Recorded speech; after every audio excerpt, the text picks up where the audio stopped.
कहते हैं कि बेटियां सबकी सांझी होती हैं।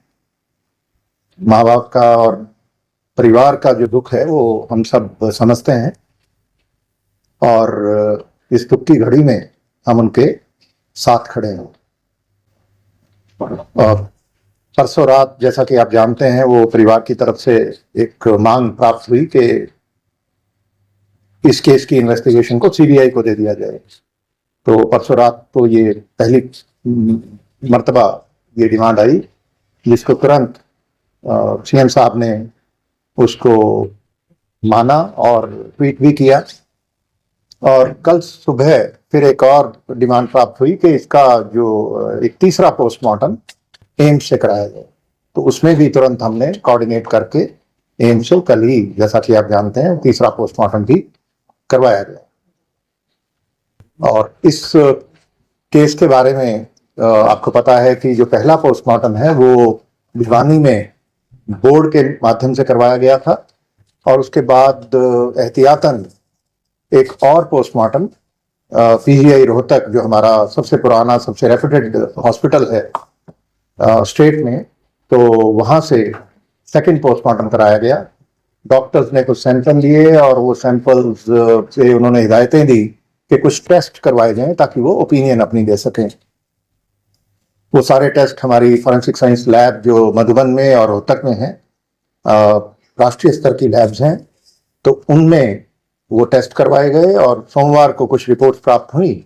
उसके बाद पीजीआई रोहतक के डायरेक्टर ने एक बोर्ड ऑफ डॉक्टर्स, जो सीनियर डॉक्टर्स हैं, उनका एक बोर्ड बनाया और वो गठित करके वो सारी रिपोर्ट्स उनके सामने रखी गई, और पोस्टमार्टम की दोनों रिपोर्ट्स के आधार पे उन्होंने अपनी ओपिनियन दी।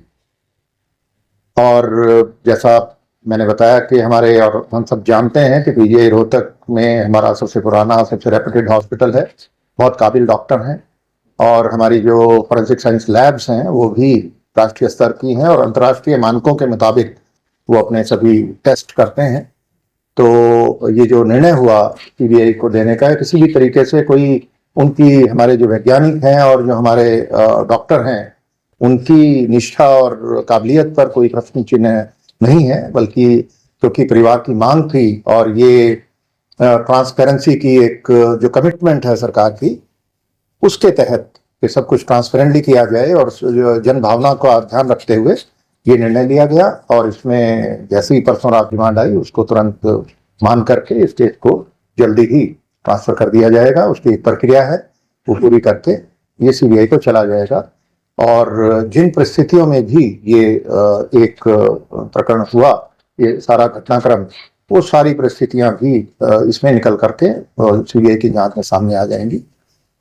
तो इस सारे प्रकरण में बहुत सारे लोगों ने, काफी जो इलाके के, भिवानी जिले के सामाजिक लोग और दूसरे लोगों ने बड़ा अच्छा इसमें एक रोल अदा किया।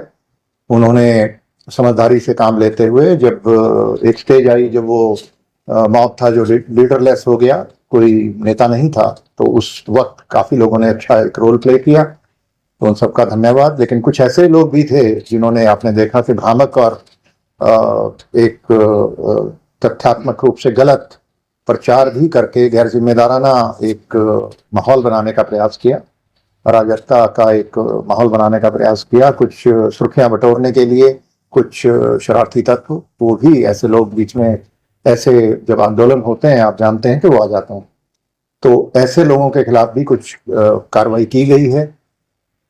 और मैंने कहा है अपने अधिकारियों को कि और ऐसे लोग जो भी हैं उनको चिन्हित करें, और ये इस तरीके के लोग पूरी व्यवस्था पर एक प्रश्न चिन्ह लगाने का प्रयास करते हैं इतना बटोरने के लिए, और एक अपने पॉपुलिज्म की वजह से, तो इनको चिन्हित करना जरूरी है, और जो भी कानून के मुताबिक एक्शन जरूरी है इनके विरुद्ध लिया जाएगा, क्योंकि इस प्रकार के लोग पूरे लोकतंत्र पर एक तरह से प्रश्न चिन्ह लगाने का प्रयास करते हैं।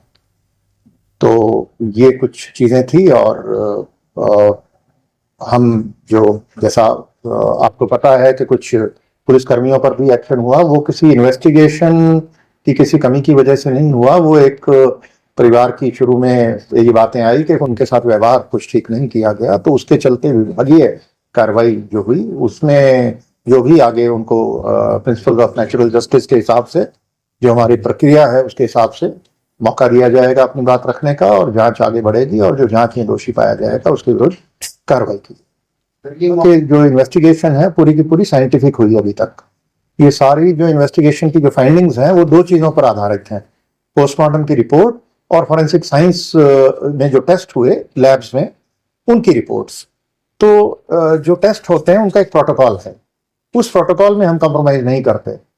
जो हमारे वैज्ञानिक हैं इन लैब्स के अंदर वो इंटरनेशनल स्टैंडर्ड्स जो मानक हैं उनके मुताबिक अपने टेस्ट करते हैं, उनमें समय लगता है। और एक रिपोर्ट ऐसी है, आप देखिए वो अभी तक उसकी वो आ जाएगी एक रिपोर्ट, उसकी बहुत रेलिवेंस नहीं थी, पेरिफेरल थी, लेकिन उसका एक प्रोटोकॉल है। उन्होंने कहा कि 3 दिन लगेंगे।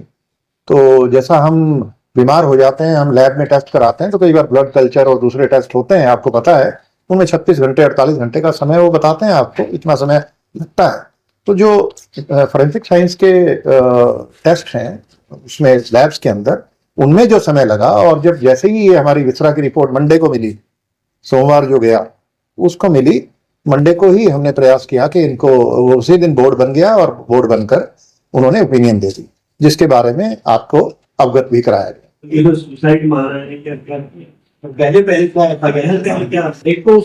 ऐसा है कि ये जो एक प्रोटोकॉल है हमने अपना बनाया 2005-6 के आसपास के जितने भी मिसिंग पर्सन हैं उनमें हरियाणा एक ऐसा प्रांत है जहां पे एफआईआर की जाती है। अगर आप पूरे देश को देखें तो वहां पे सिर्फ रोजनामचे में एक एंट्री कर दी जाती है, डीडी एंट्री जिसको कहते हैं। और इसने अगर क्राइम इन इंडिया जो एनसीआरबी जो इसको पब्लिश करती है हर साल, अगर आप उसमें वो टेबल देखेंगे तालिका, तो आप पाएंगे कि 80% केस मिसिंग पर्सन के हरियाणा में ही होते हैं। इसका मतलब ये नहीं कि पूरे देश में जो मिसिंग हुए हैं वो केवल हरियाणा में हुए हैं, होते सब जगह है, वहां पे एफआईआर नहीं होती, हम एफआईआर करते हैं। तो एफआईआर जो करते हैं वो जो धारा है उसकी 346 आईपीसी होती थी पहले, अब जो भी 127 या नए कानून में जो है 127(6), तो उसके तहत वो एफआईआर कर दी गई थी पहले ही दिन। जो हमारा प्रोटोकॉल है उसमें कोई डिले नहीं है। रजिस्टर किया है या ये सीबीआई ही करेगी? नहीं, केस तो हमारा पहले, देखिए एफआईआर एक ही रजिस्टर होती है एक प्रकरण में, आप जानते हैं, और उसी में अगर कोई धारा बनती है, अगर ये आता कि ये हत्या का केस है तो उसमें हत्या की धारा जुड़ जाती, लेकिन इसमें जो ओपिनियन आई वो विपरीत आई। हाँ, तो उसमें इसमें आपने ऐड किया है अच्छा पहले, क्योंकि ये बयान आ गया था, उनके शक के आधार पे इन्होंने जो मर्डर की जो धारा है वो ऐड कर दी थी। तो उसमें अब क्योंकि निर्णय हो गया कि ये सीबीआई को केस जाएगा, तो इसके बाद अब हम कुछ नहीं करेंगे। और जो एम्स में पोस्टमार्टम कल हुआ है उसकी रिपोर्ट भी मिल जाएगी, और वो भी सैंपल वो उन्होंने लिए हैं, उन सैंपल्स को भी हम सेंट्रल फॉरेंसिक साइंस लैब है, हम प्रयास करेंगे कि सीएफएसएल में भेजें। तो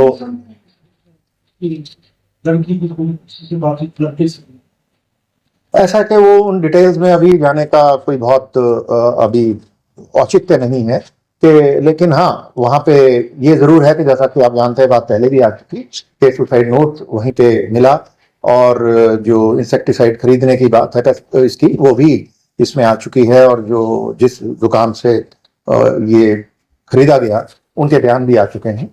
तो ये सारी चीजें हैं, पर अब ये सारी चीजें अब फाइल पर आ चुकी हैं, इनको एज सच हम पुलिस फाइल को ट्रांसफर करेंगे सीबीआई को, और इसके आगे की जो इन्वेस्टिगेशन है वो सीबीआई करेगी। वहां पर एक सवाल उठाया गया सर कि जो वहां पर स्कूल कॉलेज में जाने की बात करेगी, पुलिस के बारे में कोई डिटेल्स या कोई बात नहीं आई कि वहां पर कोई सीसीटीवी फुटेज मिली हो या इस तरह की कोई बात आई?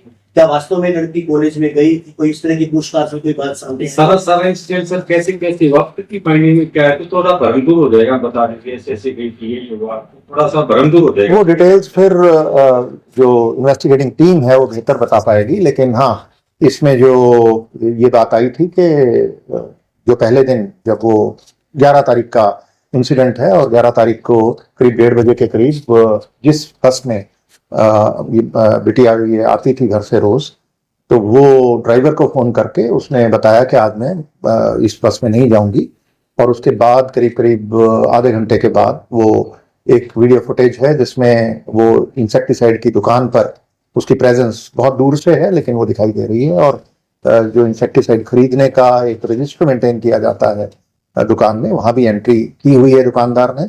और दुकानदार के फिर बयान भी आए, उन्होंने बताया कि हाँ एक बच्ची आई थी और उसने ये परचेज किया।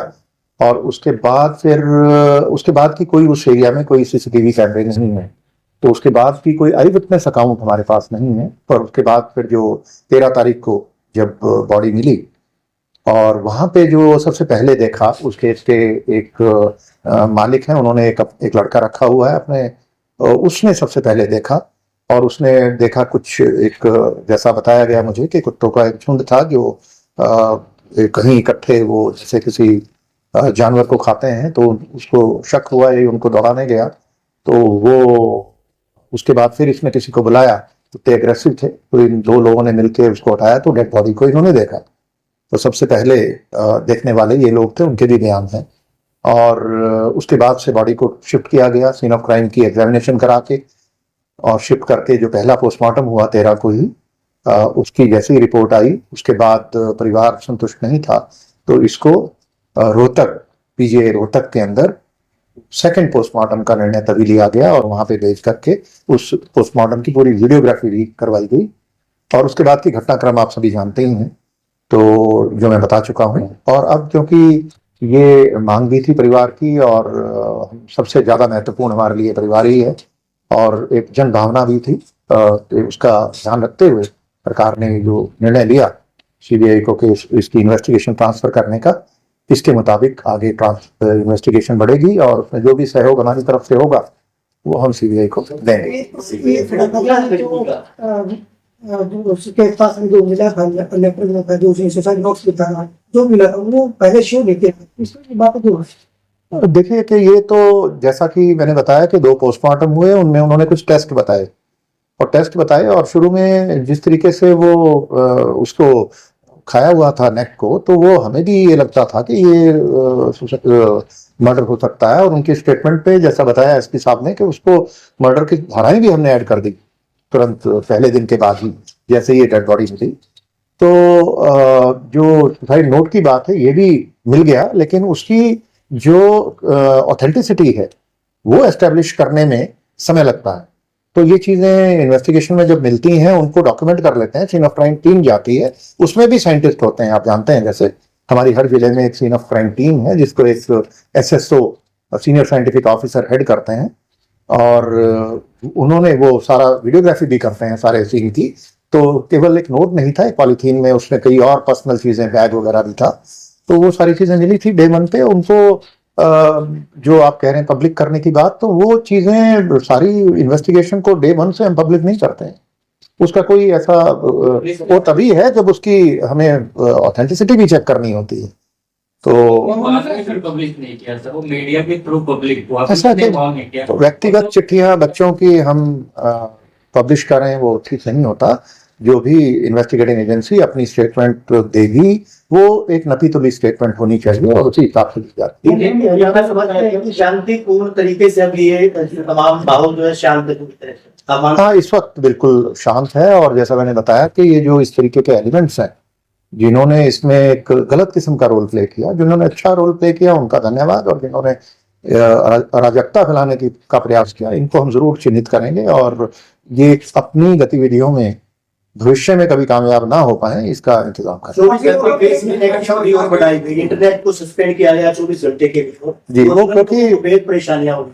बिल्कुल ठीक बात है, उससे परेशानियां होती हैं, पर पब्लिक ऑर्डर मेंटेन करने के लिए कई बार टफ डिसीजन लेने पड़ते हैं और कोई ऐसी गलत घटना ना हो जाए उसको प्रिवेंट करने के लिए भी ये जरूरी होता है कि ये फैसले बड़े सोच समझ के लिए जाते हैं। और ये निर्णय केवल 2 जिलों तक ही सीमित था और इसको शायद कल आज शाम तक ये फिर से रिस्टोर हो जाएंगे जो इंटरनेट सर्विसेज। यूट्यूब पर अलग अलग इस प्रकार का कहीं भी कोई प्रदेश में मामला बन जाता है, तो क्या इसके आप लोगों का प्लान है जिस तरह? जी बिल्कुल है। इस पे अभी भी जिन्होंने बहुत गलत तरीके की ये न्यूज फैलाने का प्रयास किया उन कुछ के विरुद्ध एक्शन लिया गया है और आगे भी और चिन्हित करके हम इसमें प्रत्येक ऐसे व्यक्ति को चिन्हित करेंगे, इनका डेटाबेस भी बनाएंगे और इनके खिलाफ एक्शन किसान का चरबी हुआ है, कहा कि कुछ लोग निर्दोष हैं, उनके ऊपर मुकदमे दर्ज किए गए हैं, कुछ गिरफ्तार किए गए हैं, तो उनकी रिहाई की भी बात की है, मुकदमे वापस लेने की बात की है। ऐसा वो मुझे लगता है कि आप एसपी साहब बेहतर बता पाएंगे। और कोई निर्दोष किसी भी व्यक्ति को हम कभी भी उसको परेशान करने के हक में नहीं है। और जैसा कि इस केस में भी आपने देखा, तो किसी को ऐसे गलत अरेस्ट नहीं कर सकते। सर ये जी, रिस्टोर करने का एक प्रयास चल रहा था वो। अब क्योंकि डैमेज्ड वाला अभी ये एस्पेक्ट अभी उसके बारे में मैं नहीं बता पाऊंगा आपको। लोकल पुलिस बेहतर बता पाएगी, इन्वेस्टिगेटिंग टीम।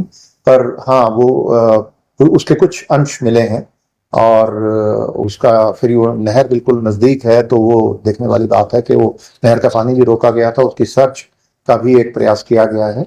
तो उसमें और मुझे लगता है कि अब क्योंकि केस सीबीआई को चला गया है, तो इस स्टेज पे हम कोई और आगे कदम नहीं उठाएंगे। लोगों में एक बात है कि जहर खाई सब को पसंद नहीं नोचते हमको, फिर इसको लेकर के काफी रूमर है, इसको सर थोड़ा सा क्लैरिफाई कर पाएंगे? मैं समझा नहीं आपकी बात। सर आमतौर पे पब्लिक में इस बात की बड़ी लंबी चर्चा है कि जहर को सब का मतलब सब जहर खा लिया है, किंतु उसके सब को आमतौर पे पशु नहीं नोचते हैं, आवारा पशु नहीं नोचते हैं। इस बारे में जो ये एक साइंटिफिक इशू है। इसके बारे में जो हमें डॉक्टर्स ने जो इस बारे में बताया कि जो वाइटल ऑर्गन्स हैं वो नहीं खाए गए, और यहाँ पे जो जहर जब फैलता है तो वो सबसे अंत में स्किन में, और जो जैसे नेक वगैरह के जो पोर्शन है और फेस का जो पोर्शन है वहां सबसे अंत में पहुंचता है, तो वो वही पोर्शन इसमें डैमेज हुआ है। सर लॉरेंस की तरफ से कोई पोस्ट आई है, पता नहीं वो सच है कैसे, पर जो भी है, पर उसको लेकर के भी अलग डैमेज। इसमें मेरा एक बहुत क्लियर व्यू है इसमें कि ये जितने भी अपराधी हैं, अब जो अपने आप को गैंगस्टर प्रोजेक्ट करना चाहते हैं, इनको गैंगस्टर बनाने में एक ये जो प्रचार होता है ये बहुत बड़ा एक रोल अदा करता है। तो मेरी बहुत आप सबसे हाथ जोड़ के विनती है, अपील है कि हम इनका नाम और इनके गैंग्स का नाम कभी भी प्रचारित ना करें। मैं अपने मुंह से कभी इनका नाम नहीं लेता, ना लूंगा। और ये अगर हम सब फैसला कर लें और अगर मीडिया इसमें हमारी बात, इस छोटी सी रिक्वेस्ट को मान ले, तो ये इनकी गतिविधियां 80% खत्म हो जाएंगी। विपक्ष लगातार ये बात जो दे रहा है कि हरियाणा में क्राइम का ग्राफ घटा है, बतौर डीजीपी आप क्या मानते हैं हरियाणा? हाँ, ये एक ऐसा मुद्दा है जो जिसमें ये बड़ा इंटरेस्टिंग भी है। तो हमने इस पे वैसे तो हर अपराध गंभीर होता है, आप जानते हैं, और आंकड़ों से अपराध का आकलन करना कोई बहुत अच्छी बात नहीं होती, पर जब बातें तुलनात्मक की जाएं तो फिर और कोई चारा भी नहीं होता।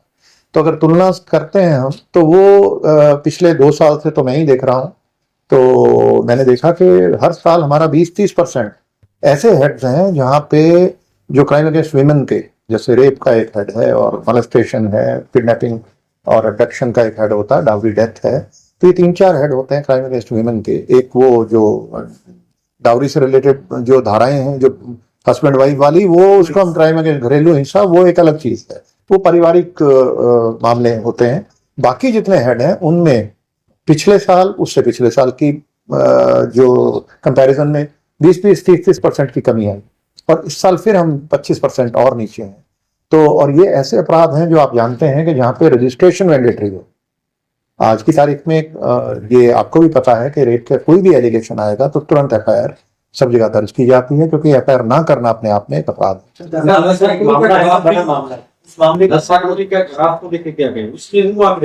नशाखोरी की बात जहां तक करते हैं, हमने जो इसमें तो एक एक्शन प्लान बनाई, और हमें ये समझ में आया कि हम गांव को एक यूनिट मानना, गांव को और वार्ड को, शहरी क्षेत्रों में, और इनमें प्रयास करें डोर टू डोर जाके कि जो लोग नशे का शिकार हो गए इनको चिन्हित करके इनका इलाज शुरू कराएं, और अगर कोई बेचता मिलता है तो उसके विरुद्ध कार्रवाई करें। तो इसको हमने एक पैमाने बनाए, और अपने लोगों को लास्ट ईयर मैंने कहा, सभी अधिकारियों को, कि हम गांवों को और वार्डों को नशा मुक्त बनाएं। जी हाँ, वो सप्लाई चेन के लिए तो जो हमारा पुलिस हर साल काम करती है, करीब 5,500 लोग हर साल गिरफ्तार होते हैं हरियाणा में, करीब 3700-3800 एफआईआर होती हैं एनडीपीएस एक्ट में। तो ये 5,500 में करीब 1,000 लोग हैं जो कमर्शियल क्वांटिटी के केसेस में गिरफ्तार किए जाते हैं। और कमर्शियल क्वांटिटी में जो गिरफ्तार होता है एनडीपीएस एक्ट में, उसमें आपको पता है कि 2 साल से पहले जमानत नहीं होती। तो करीब करीब इन 1000 आदमियों को जब 2 साल, एक आदमी 2000 साल की सजा तो आपने शुरू में दे दी। तो वो जो सप्लाई साइड के, जैसा आपने पूछा था, तो सप्लाई साइड पे तो ये कार्रवाई चल रही है कई साल से, लेकिन प्रॉब्लम को सही तरीके से अगर हल करना है, हमें डिमांड साइड को भी देखना होगा। तो डिमांड को हम कैसे कम करें, और जो लोग इसका प्रयोग करते हैं और इसके चंगुल में फंस चुके हैं, उनको आइडेंटिफाई करके, उन परिवारों को काउंसलिंग करके, उनके साथ खड़े होकर के इन बच्चों का इलाज किसी तरीके से हम कराएं, डी एडिक्शन सेंटर तक पहुंचाएं, या ओपीडी आजकल हमारे सब अस्पतालों में है, डी एडिक्शन सेंटर्स में भी है। तो ओपीडी से ही काफी लोगों को फर्क पड़ जाता है और कुछ लोग काउंसलिंग से भी ठीक हो जाते हैं।